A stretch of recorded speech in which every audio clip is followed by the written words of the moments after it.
Olá, bom dia. Hoje eu quero responder a mais uma pergunta de um leitor de minha tradução dos Elementos da Teologia. Então, Uriel Aguiar escreveu: Saudações, Antônio, tudo bem? Venho acompanhando seu trabalho acerca de Próclo e já li boa parte de sua tradução dos Elementos da Teologia. Uma dúvida muito grande que tenho é sobre a pluralidade das ênades. Na minha tradução, estão como unidades ou unidades divinas. Se a tríade ser, viver, inteligir, né, que culminam na hipóstase do intelecto monádico, o que na tradução vocês vão encontrar como a providência pré-incorporação, ou a unidade de contagem das providências, é o princípio da alteridade, que causa a pluralidade, como existiriam várias ênades supra-essenciais, isso é, unidades além do ser, e anteriores ao inteligível ou real.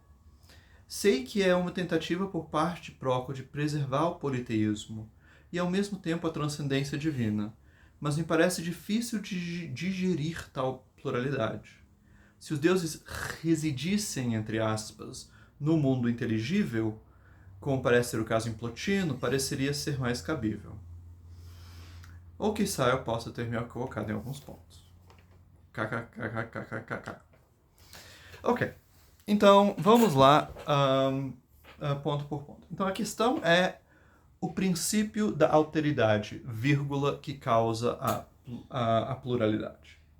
Então aqui já tem duas coisas distintas que estão sendo postas quase como idênticas, né? Alteridade e pluralidade. De fato, na filosofia neoplatônica há várias maneiras de ser muitos, há vários tipos de pluralidade. Né?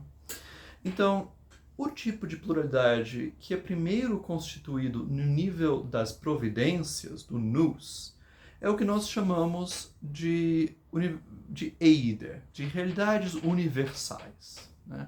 Coisas tipo ser humano, ser cavalo, beleza, justiça e tal. Agora, cada um desses tem muitas instâncias, tem muitas coisas que incorporam essa realidade universal. Então, por exemplo, há vários cavalos e uma coisa que é ser cavalo. Né? Uma realidade universal que é o cavalo universal. Né? E cada cavalo, de certa maneira, ele tem tudo o que ele precisa para ser um cavalo. Né? Ele, de alguma maneira, incorpora, em certo sentido, toda a equinidade.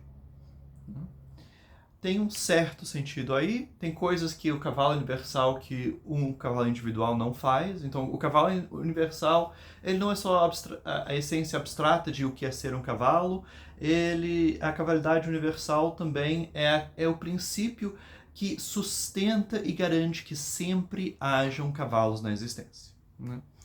Então, há uma separação entre a realidade universal e os vários particulares que a incorporam, mas, em certo sentido, há sim uma repetição dessa realidade universal em cada um dos particulares, por isso que a gente chama ela de uma realidade universal. Né? E cada realidade universal ela está contradistinta das outras. Um cavalo não é um ser humano, e um ser humano não é um cavalo. Né? Há uma rede de diferenças que separam e estruturam as realidades universais. Então isso é um tipo de pluralidade. E também, cada cavalo ele é parte do todo que é a espécie de cavalo, a raça dos cavalos. Né? Se a gente pensa neles como constituindo esse único indivíduo espalhado pelo mundo, mas que vai se sustentando, se reproduzindo com a reprodução dos cavalos. Né? Agora, porém, cada um dos cavalos também é individual, ele pode abandonar um bando de cavalos, pode virar um cavalo selvagem, eles podem ser domesticados, tem uma série de coisas que cavalos podem fazer graças à sua relativa individualidade, embora em certo sentido também integrem um todo, né, que é essa raça. Agora, isso é uma espécie de pluralidade distinta daquela formada por todo e partes. Né? Quando a gente fala que uma coisa é um todo composto de várias partes. Por exemplo, o corpo humano é um corpo orgânico, é um todo composto de várias partes. Tem partes, tipo, diferentes órgãos, coração, cérebro, olho, e também tem partes homogêneas, né? Tipo sangue, né? Osso, né? Carne. Essas coisas que nos compõem. Agora, então todas as coisas compõem um só todo. E não é o caso que cada uma delas é um pequeno ser humano, né? Então, ao contrário da raça dos cavalos, em que cada cavalo é um cavalo, nem todas as partes de um ser humano são eles mesmos seres humanos. Há mais distinções entre as diferentes partes de um ser humano do que entre dois cavalos, né? E é preciso que seja assim, para que cada órgão cumpra a sua função, para que cada parte do corpo cumpra a sua função, ele precisa ser bem diferente dos outros. Há base de semelhança, há código genético semelhante, mas há diferenças substanciais entre essas coisas. Agora, embora cada parte seja mais distinta de cada outra do que um particular é de outro, elas têm menos independência, né? Todas as partes, elas são partes, dependem de um todo, né? Elas dependem de seu pertencimento a esse todo, de estarem conectadas nesse todo. Então aqui a gente tem maior distinção e ao mesmo tempo maior união. Se a diferenciação das realidades universais é própria da providência, do nous, né, da organização do mundo à luz de um conhecimento, de uma fonte, manancial de conhecimento que existe de maneira separada dele, a multiplicidade de todo e partes, ela já é algo anterior, é algo que caracteriza o que Proclo chama a vida, Zoe, em sentido metafísico, que na minha tradução ainda é vida, embora hoje em dia eu esteja experimentando com a tradução manifestação. E a ideia aqui é que o que é essa vida que é anterior à providência? Então, isso aqui é algo anterior mesmo à criação e à diferenciação do mundo. Ele é o próprio ser, né? Na medida em que ele tem uma estrutura interna, na medida em que ele avançou da pura simplicidade de ser o que é, para ter em si multiplicidade e completude e perfeição, né? E conexão entre as várias coisas. Então, quando a gente fala, por exemplo, que há uma hierarquia do ser, que há vários níveis do ser, tudo isso se deve à vida, que é essa primeira diferenciação do ser ele mesmo em todo e partes. E aqui, então, temos todo e partes, mas ainda não temos realidades universais contradistintas umas das outras. Mas podemos, porém, ainda uma espécie de multiplicidade que é anterior mesmo à noção de todo e partes, que é aquela chamada de mistura, né? Então, quando você mistura vários elementos em uma coisa, por exemplo, você faz uma mistura para produzir um bolo, né? Então você mistura manteiga e farinha e mais outras coisas e açúcar para produzir um bolo. E daí, então, você acaba com uma massa homogênea de bolo. Você não pode agora mais separar assim, aqui tem aqui tem a manteiga, e aqui tem o açúcar, e aqui tem a farinha. Não, você tem uma massa conexa de bolo. Toda parte que você vai pegar, se você tentasse pegar, não, isso aqui é só manteiga, daí você vai ver que não, tem também farinha e açúcar aí. E a mesma coisa se você tentar separar as outras. Toda vez que você separa, você vai encontrar essas mesmas coisas de novo e de novo, em toda parte separável. Isso caracteriza uma mistura de, vamos dizer, elementos. Tá? E claro, essa mistura tem uma certa forma, você precisa ter uma certa proporção entre os elementos para que eles possam se combinar e produzir a mistura homogênea, mas mesmo assim, temos aqui uma distinção. Mais uma vez, nós vamos ter maior união e maior distinção. Tem maior união porque agora é uma massa de bolo homogênea, né? Você não pode separar mais os elementos, você não pode mais separar a farinha e a manteiga da maneira como você pode, tirar um coração de um corpo humano. Mas, por outro lado, tem maior distinção também. Porque não tem mais agora, né, um mesmo princípio orgânico. Não há um código genético comum a várias células que depois se especializam. Né? Existe realmente fontes diferentes. Uma coisa vem do trigo, outra vem da vaca, né? Outra vem da cana-de-açúcar. São coisas que são bem mais diferentes, ao mesmo tempo que estão ainda mais unidas. O tipo de realidade que é próprio desse tipo de multiplicidade é o ser, o próprio ser, né? Que hoje em dia eu já trabalho com a tradução de on, to on, como presença, e não mais como ser. Por uma variedade de razões. E que cabe entrar em outro vídeo. Mas, então, Proclo segue o Filebo de Platão, que chamava o ser justamente de uma mistura de limite e infinito, né?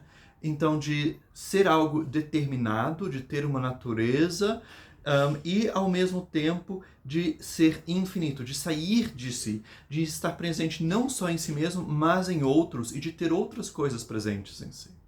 É como a luz perceptível, a luz do sol, a luz de uma lâmpada, né? Para Proclo é uma mistura tanto de extensão, né? A luz ocupa um espaço tridimensional e ao mesmo tempo de percepção. Ela torna as coisas visíveis e ela mesma é visível quando ela está na sua fonte luminosa. E aqui você não pode distinguir o que seria a extensão e o que seria a percepção. Na medida em que a luz é perceptível, na medida em que ela ocupa espaço, ela também é perceptível. Tanto que Proclo vai chegar a dizer, na sua discussão sobre o espaço, que nos é preservado por Simplício, que o espaço simplesmente é luz, né? Ele é uma esfera luminosa dentro da qual o corpo está. Então, de novo, há vários detalhes dessa teoria que precisam ser elucidados, mas só para ilustrar a ideia de mistura aqui. Então, de novo, e podemos dizer que entre limite e infinito talvez não haja diferença maior, né?